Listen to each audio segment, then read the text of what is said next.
Assalamualaikum warahmatullahi wabarakatuh, sahabat Air Movie. Melanjutkan dari episode sebelumnya, di saat Naiman tengah tertidur pulas, Aicheren memasuki tendanya untuk mencari segel Genghis Khan.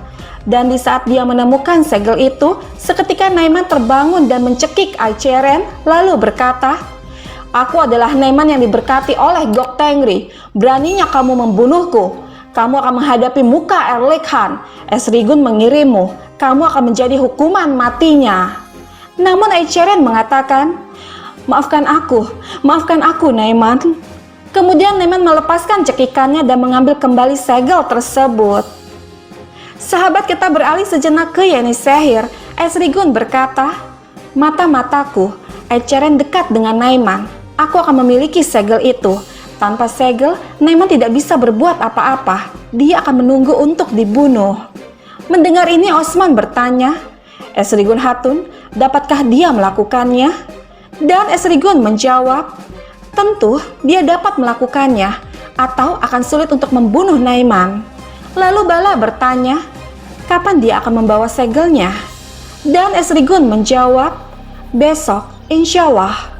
Kemudian Osman berkata, Evalah, tapi itu berbahaya. Ghazan Han menitipkanmu pada kami. Kami tidak akan mengirimmu sendirian. Boran adalah tangan kananku, dia akan bersamamu." Namun Esrigun menolaknya dengan berkata, "Aku bisa menjaga diriku sendiri, Osman Bey." Namun Osman mengatakan, "Aku ingin kamu aman, Boran akan pergi denganmu." Dan Boran mengatakan, "Seperti yang kau inginkan, Bey, aku akan melindungi apapun yang kau minta." Tidak lama Fatma datang bersama adiknya Halimeh. Kemudian dengan pamit, Esrigun dan Boran pun keluar dari ruangan. Lalu Fatma bertanya kepada ayahnya, "Ayah, apakah kau tidak pernah merindukan kami?" Dan Osman menjawab, "Tentu aku merindukan kalian. Setiap kali aku tidak melihat kalian, saat itulah hatiku dipenuhi rasa sakit."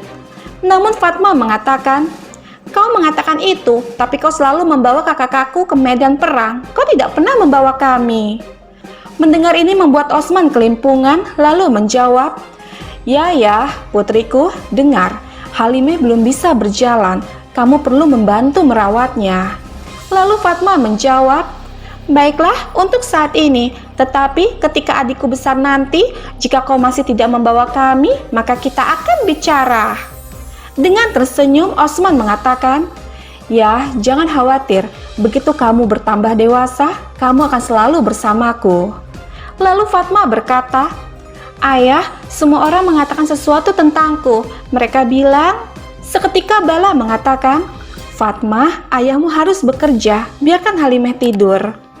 Dan saat Bala hendak mengambil Halimeh, seketika Fatma menahannya dengan berkata, "Biarkan aku yang menidurkannya, dia satu-satunya yang mendapatkanku sekarang." Mendengar ini Osman bertanya, Bagaimana itu bisa terjadi? Kemana kamu pergi? Tunggu. Tidak ada yang bisa memberitahumu bahwa kamu akan dilupakan. Baiklah, izinkan aku menceritakan sebuah kisah pada kalian." Keesokan paginya, berniat untuk romantis, dengan membawa beberapa tangkai bunga, Cerkutai menghampiri istrinya di dapur.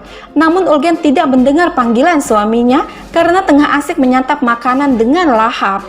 Melihat begitu banyak makanan di nampan, Cerkutai meminta Ulgen untuk berhenti makan karena itu akan membuatnya kekenyangan. Namun Ulgen menolaknya.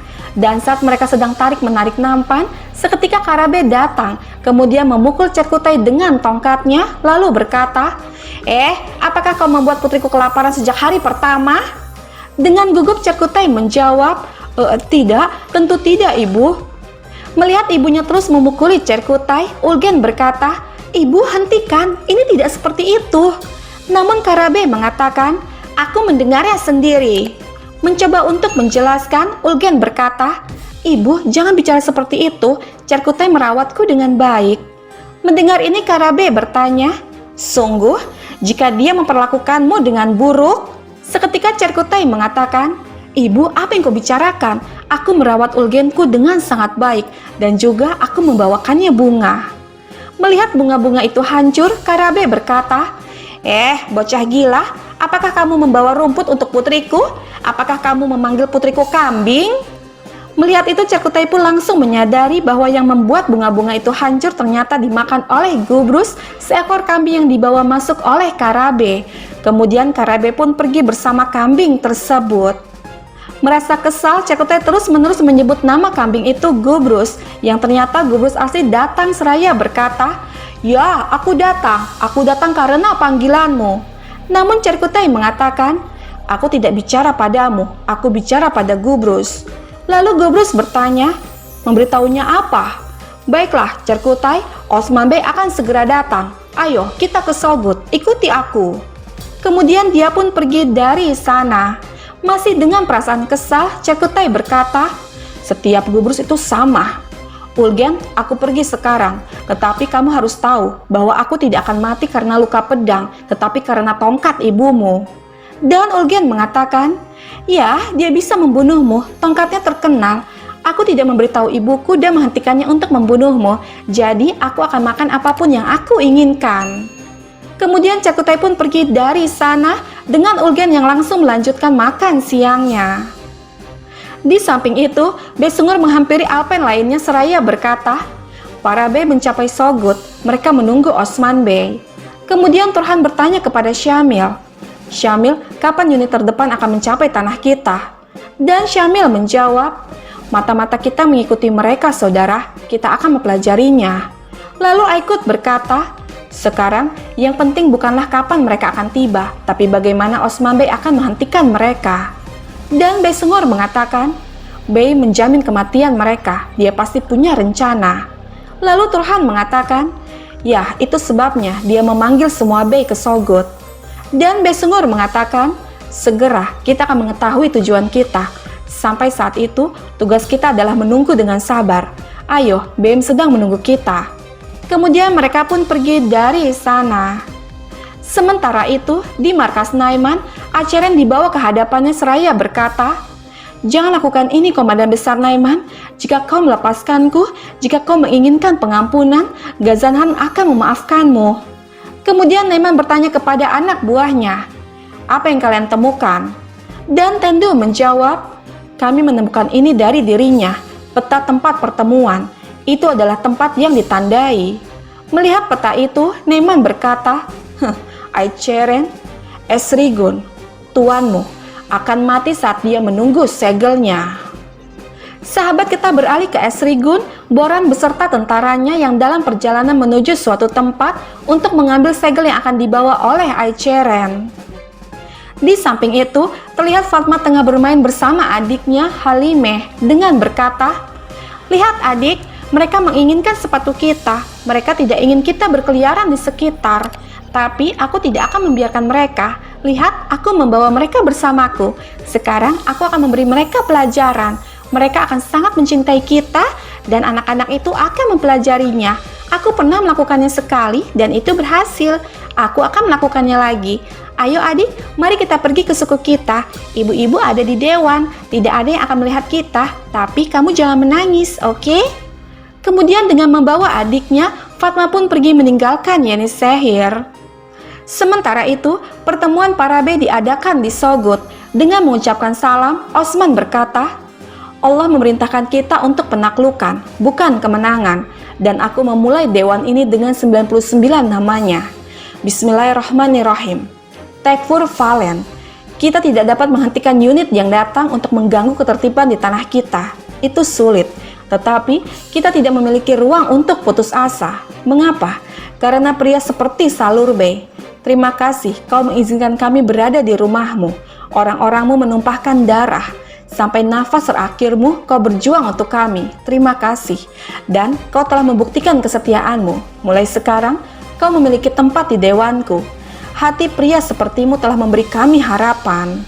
Lalu Salur Bey mengatakan, "Osman Bey, tujuan gazamu ada di hati kami." Kemudian dengan memberikan sebuah pedang kepada Salur Bey, Osman berkata, "Mulai sekarang kau memiliki suara di dewanku." Dengan menerima pedang itu, Salur Bey mengatakan, "Semoga Allah memberkatimu, Beim." Kemudian Osman berkata, "Tentara yang datang ke arah kita berhenti sebelum memasuki tanah kita." Mendengar ini, Aktemur bertanya, "Apa tujuan mereka, Beim?" Dan Osman menjawab, Apa yang mereka inginkan adalah untuk melemahkan kita. Sama seperti bagaimana kita ingin membunuh komandan mereka. Mereka juga ingin melakukan hal yang sama kepada kita. Lalu Connor bertanya, bagaimana kita bisa mengetahui itu, Beim? Dan Osman menjawab, kau, aku, semua yang berhasil dalam perang, dan Bay lainnya. Jika mereka tidak menjatuhkannya, bagaimana mereka bisa menghancurkan pasukan kita? Bagaimana mereka bisa menghancurkan tanah kita? Beritahu aku. Itu sebabnya, itulah yang ingin mereka lakukan pertama. Kemudian Bayindir berkata, Osman Bey, jangan khawatir. Di dewan ini tidak ada yang takut mati sama sekali. Lalu Osman mengatakan, baiklah, kalau begitu, apapun gerakan mereka, penaklukan kita tidak akan pernah berhenti. Apapun tujuan mereka, mereka tidak akan pernah bisa mendekati impian dan tujuan kita. Sekarang, dengarkan aku baik-baik. Sahabat kita beralih sejenak ke Valen. Dia berkata, jika kau memperhatikan kami, jika kau ingin menembak kami, maka aku akan menyiapkan permainan yang sangat bagus untukmu, Osman. Tidak lama Leo dan para komandan lainnya datang memasuki ruangan. Kemudian Valen berkata, ya, kemari. Izinkan aku menunjukkan gambaran yang akan dilihat Osman. Di sini, tentara akan terpisah menjadi 3. Menyaksikan itu salah satu tekfur bertanya, membagi sejumlah kecil tentara menjadi 3. Seketika Valen mengatakan, tetapi yang terpilih akan berada di salah satu dari 3 tim itu. 2 lainnya adalah umpan untuk membagi Osman menjadi 3 dan menghancurkannya. Lalu salah satu komandan bertanya, apakah kita akan menggunakan tentara kita sebagai umpan? Dan Valen menjawab, mereka akan dibuat dari budak muslim bersenjata. Lalu komandan lain bertanya, bagaimana jika Osman melakukan gerakan utama untuk menghancurkan ketiganya? Dan Valen menjawab, biarkan saja. Setelah itu dia akan mati. Karena yang terpilih akan memiliki lebih banyak pria daripada yang terlihat. Jika Osman menyerang sisi yang benar, dia akan mati. Jika dia menyerang sisi yang salah, yang terpilih akan memasuki tanahnya dan mengakhiri semuanya. Jadi, dengan kedua pilihan tersebut, pemenangnya adalah kita. Jangan biarkan Bizantium khawatir. Osman yang bermimpi menaklukkan akan mati hari ini. Sahabat kita kembali lagi ke Osman. Dia berkata, penaklukan kita tidak akan pernah berhenti. Mata kita selalu tertuju pada Kestel, Levke, dan Koyun Hisar. Tapi mulai sekarang, bukan hanya mata kita, tapi pedang kita yang akan ada di sana. Uras Bey, kau memiliki kastil Kestel. Itu akan menjadi yang besar. Dermihan Bey, kau memiliki kastil Levke. Dan kau, Salur Bey, kau mengawasi Gemlik. Menyaksikan ini, Bayindir berkata, Osman Bey, maafkan aku, tetapi apa tugasku? Dan Osman menjawab, kau akan bersamaku. Kau akan bersamaku mulai sekarang. Lalu Cerkutai mengatakan, Beim, pembunuh Tekfur Valen, jika kita tidak membunuh mereka, melakukan penaklukan sementara Beim menjadi sasaran. Seketika Osman mengatakan, anjing akan menggonggong, tapi kafilah tidak pernah berhenti. Cerkutai, kita tidak akan berhenti. Jika kita berhenti, maka kita akan kalah. Kita akan lanjutkan. Alpen sedang mengawasi jalan. Mari pelajari gerakan mereka terlebih dahulu. Setelah itu, kita akan menyerang. Lalu Aktemur mengatakan, insya Allah, kita tidak akan membiarkan mereka mendapatkan apa yang mereka inginkan, Beim. Tidak lama Syamil datang memasuki ruangan dengan berkata, Beim, kami mendapat informasi dari mata-mata yang mengawasi tentara. Tekfur memisahkan pasukan terdepan. Mereka bergerak melalui 3 jalan berbeda dengan cara yang hati-hati. Mendengar ini Osman berkata, wah, Tekfur, jadi dia ingin membagi kita menjadi 3 kelompok. Beritahu aku, jalur mana yang akan mereka gunakan. Dengan menunjukkan sebuah peta, Syamil menjawab, Beim, yang pertama menggunakan jalur ini, di belakang hutan Kestel. Jalur lainnya mengikuti sungai, di jalan Gemlik. Yang terakhir mengikuti tebing di belakang Iznik. Menyaksikan ini Osman berkata, Tekfullers, mereka lupa memahami alam saat tinggal di kastil. Sekarang beritahu aku, menurut kalian pasukan terkuat akan mengikuti jalan yang mana? Dan Connor menjawab, rute tercepat adalah jalur sungai Beim. Mereka akan mencapai bursa dan perbatasan dengan cepat. Lalu Cerkutai mengatakan, dan hutan Castle menyembunyikan mereka, Beim. Jika mereka ingin aman dan sehat, mereka akan menggunakan jalan itu. Mendengar ini Osman berkata, "Jadi kalian mengatakan bahwa tebing ini hanya untuk kambing, hah? Lalu mengapa tentara menggunakannya? Jika pasukan terkuat ingin menyerang kita, mereka akan menggunakan jalur itu. Pasukan yang kuat itu akan mengikuti tebing Isnik." Tidak lama seorang Alpen datang memasuki ruangan memberikan sebuah surat yang dikirim dari Konstantinopel. Setelah membaca surat itu, Osman berkata, "Martolos di Konstantinopel. Dia berbicara tentang jalan yang sama. Pasukan kuat itu akan lewat sini. Sekarang kita tahu tentang rute mereka. Ini saatnya untuk menunjukkan kepada mereka tentang keramahan kita. Mereka seharusnya mendengar benturan suara pedang kita. Sekarang saatnya untuk menjatuhkan mereka. Semuanya pergi ke kuda kalian." Kemudian mereka pun pergi menuju penaklukan.